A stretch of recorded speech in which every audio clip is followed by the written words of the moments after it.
Ciao, sono Davide. Ciao, sono Andrei. Prepariamo oggi insieme a Davide un metodo a filtro che funziona per forza di gravità con percolazione dell'acqua attraverso la polvere di caffè. Come si chiama questo metodo? Chi lo produce? Perché è un qualcosa di nuovo, non è uno di quei classici metodi a filtro come la macchina automatica, il Chemex o l'Ario V60. Esatto. Questo è il Metal Cone prodotto da Evilab, il nuovo brand di IMS, e a differenza degli altri coni ha una maglia in metallo più un telaio esterno, così gli dà un po' più di struttura qualora lo si volesse appoggiare direttamente su una tazza o appunto sulla caraffa. Bene. Questi metodi di preparazione sono i cosiddetti, fanno parte della categoria dei cosiddetti metodi brewing pour over, ovvero sia, e lo vedremo come lo farà Davide, l'acqua calda viene versata dalla caraffa direttamente sul caffè macinato. I parametri importanti per questa tipologia di metodi innanzitutto sono la brew ratio. Che cos'è e qual è la ricetta che userai oggi? Io ho appena pesato 20 grammi di caffè e andrò a versare 300 grammi di acqua direttamente sul caffè macinato, quindi a proporzione 1 a 15. La qualità dell'acqua è molto importante in questi metodi. Pensate che il 98-98,5% della bevanda finale è fatta di acqua, ovviamente, quindi è importante averla con un residuo fisso non troppo alto e soprattutto senza cloro. Quindi se volete utilizzare l'acqua direttamente dell'acquedotto, ricordatevi di installare una cartuccia a carboni attivi che elimini anche questo additivo dell'acqua. Macinatura on demand. Perché è importante macinare poco prima di produrre la bevanda e magari non avere già del caffè macinato da tempo? Esatto, scusami, ho Sì. subito messo l'acqua a scaldare, Sì. quindi adesso che è pronta ho macinato, Sì. on demand, Sì. in modo che tutti i miei aromi possono rimanere nel macinato e quindi io li possa portare in tazza. Bene, temperatura dell'acqua, a che livello l'hai impostata? L'ho messa in questo caso a 93 gradi, ideale per questo caffè. E qual è il range che generalmente su questi metodi di estrazione a filtro per percolazione per forza di gravità sarebbe opportuno avere come range di temperature? Sarebbe opportuno rimanere tra 90 e 96, 93 gradi più o meno 3 gradi. Benissimo. Adesso, che cosa fai? Appunto, io so, perché già ti anticipo ovviamente Davide, che bisogna fare un'operazione preliminare all'estrazione vera e propria. devo preparare il mio caffè macinato, quindi lo bagno, gli creo così più spazio tra le varie fibre in modo che i gas in eccesso vengano rilasciati e che poi l'acqua possa estrarre il massimo possibile dal mio caffè.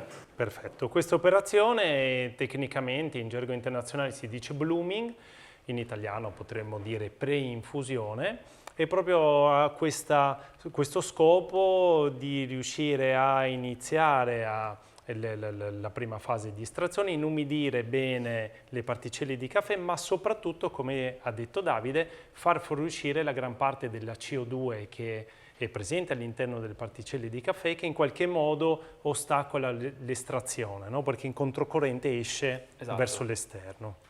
Di conseguenza l'acqua non potrebbe estrarre, io ho già iniziato il mio blooming, sono passati 30 secondi, il pannello è quasi asciutto e adesso proseguo con l'estrazione vera e propria. Vedo che stai utilizzando una bilancia che ti permette di pesare ma anche di vedere il tempo che è iniziato dall'estrazione. Perché è importante averla? È importantissima per due cose. Primo, perché io devo sapere cosa sto facendo al mio caffè. Secondo, perché mi dà un parametro che mi indicherà se la mia estrazione sia corretta o meno, quindi se io la possa riprodurre o meno. Vedo che stai facendo un pouring dell'acqua, diciamo circolare, e stai in qualche modo facendo una sorta di turbolenza all'interno. Perché è importante farlo? Io faccio in questo caso una piccola turbolenza perché voglio essere sicuro che ogni particella di caffè venga toccata dall'acqua in modo da estrarre in maniera omogenea da ogni singola parte del mio pacco, del mio caffè. Giustamente. Quindi mentre si attende che il caffè percoli, ti faccio una domanda invece un po' più personale. Questo metodo a filtro, a te quando piace consumarlo?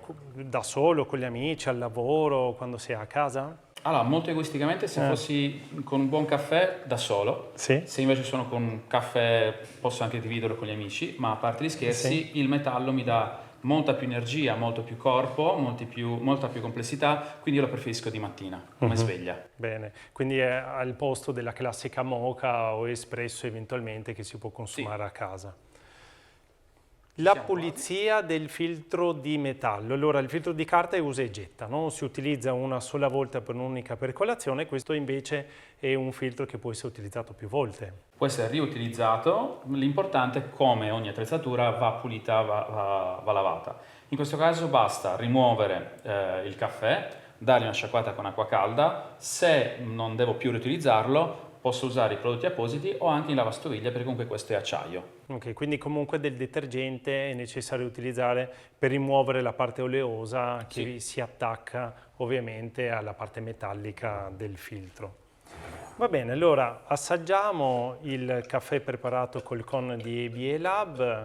Quindi abbiamo detto, riassumendo, le differenze fra il medesimo caffè preparato con il cono in metallo oppure con il filtro di carta, che differenze macroscopiche ci sono? Beh, le prime differenze è la presenza di oli, o meglio, la maggior presenza di oli e grassi all'interno della bevanda. Questo ci darà un mouthfeel, una morbidezza superiore.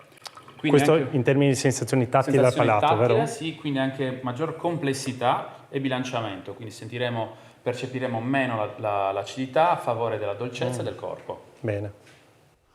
Bene, a tutti quelli che ci stanno guardando non possiamo far altro che augurarvi un buon con ABA Lab, estratto in questo caso da Davide, grazie, e vi suggeriamo di provare questo nuovo metodo a filtro e provare anche voi stessi che tipo di risultato vi potrà dare in tazza.